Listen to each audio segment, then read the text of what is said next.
ल गाइज आज हामी यता बिदाको दिन पारेर चट्ट खोलातिर यस्तै छ। हामी घुमफिर चलिरहेछ। युरोप पोर्चुगलको ठाउँमा पनि बाटोहरू यस्तै छ हेर्नुहोस् गाइज।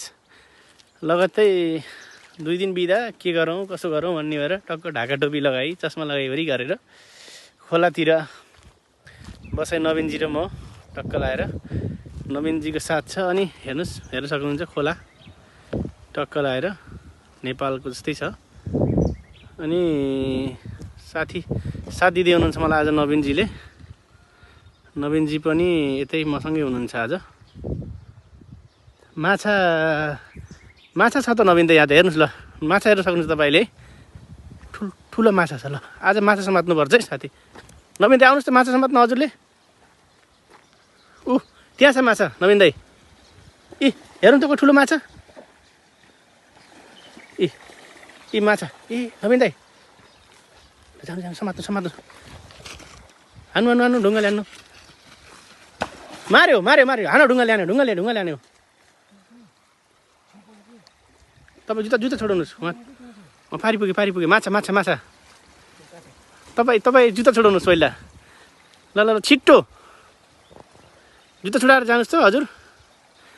अब यस्तै छ है आजको बसाइ। यता पनि एउटा माछा गइरहेको थियो भर्खरै। बिस्तारै नआत्तिएर।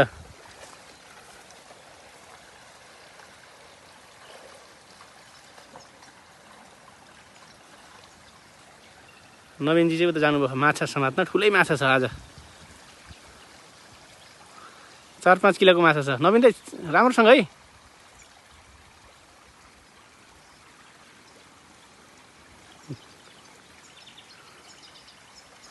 गाह्रो छ नि है, गाह्रो जिन्दगीमा। मलाई चाहिँ अलि डर लाग्छ। अलि सरीसृप जनावरहरूसित अलिकति डर लाग्छ। माछाले खाल खोजेर आएको जस्तो लाग्यो मलाई। यत्रो ठुल्ठुलो माछा मात्रै छ, हामीलाई ख्यालै नै। भेटाउनु भयो। हामी यतै कुरेर बसौँ। आउँछ अहिले त्यो टक्क जुत्ता छोडाइवरी हाम्रो नवीनजी चाहिँ। ल हेर्नु सक्नुहुन्छ जुत्ता यता छोडाएर जानुभयो। म यतै छु कुरिरहेको छु। पोर्चुगल नभन्नुहोस्, गाह्रो छ। यस्तै हो जिन्दगी। अब हामी घरतिर जाने भनेको माछा देखियो एउटा, अनि चट्ट समातौँ भनेर। ल हामी अब अर्को स्टेसनमा पुग्दैछौँ। माछा समात्ने भन्ने कुरो भयो। यस्तै छ गाइस, दुःख सुख चलिरहेछ जिन्दगी।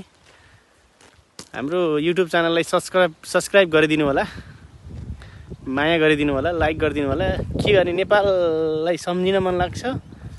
ठ्याक्कै याद आउँदाखेरि डाँडाकाँडा गाउँबारी सर्लक हरियाली।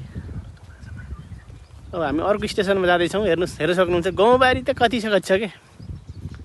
गाउँबारी बाटो कस्तो अनुभव भइरहेको नवीन दाइ आजको।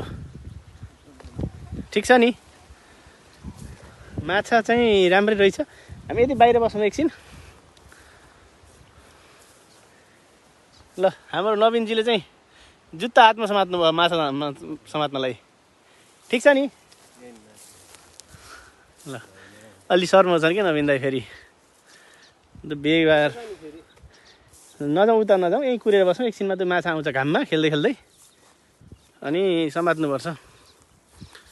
टोपी गर्मी भयो आज, गर्मी बढ्न लाग्यो।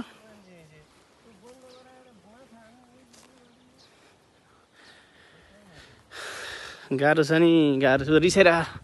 रिसाएर फायर छ ऊ जुत्ता समातेर हिँडिरह। आफू चाहिँ भिडियो बनाऊ 1-2टा सम्झना हुन्छ भनेर। एकछिन यतै बसौँ कि बाहिर, त्यहाँ नजानु। आउँछ त्यो अहिले पछि खेल्नलाई। यता शिकार गर्नु रेडी छ मान्छे।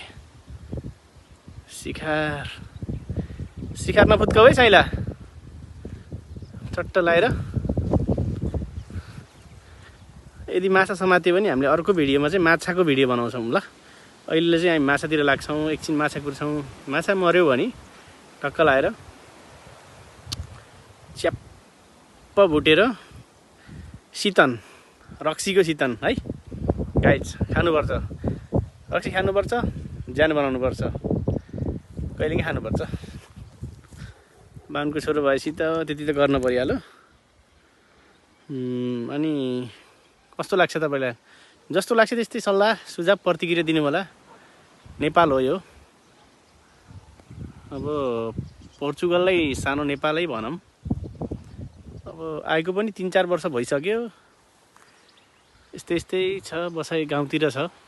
त्यो भएको कारणले गर्दाखेरि अब सहरतिर कहिलेकाहीँ गयो भने बनाउँला घुम्टी। ल अहिलेलाई बिदाबारी हुन्छु म। नेक्स्ट भिडियोमा चाहिँ माछा माऱ्यो भने माछाको चाहिँ बनाउँछु म है। हाम्रो युट्युब च्यानललाई चाहिँ सब्सक्राइब गरिदिनु होला, माया गरिदिनु होला सम्पूर्ण साथीभाइहरूले। यता साथी रिसाइरहेछ, फेरि गाह्रो पर्छ।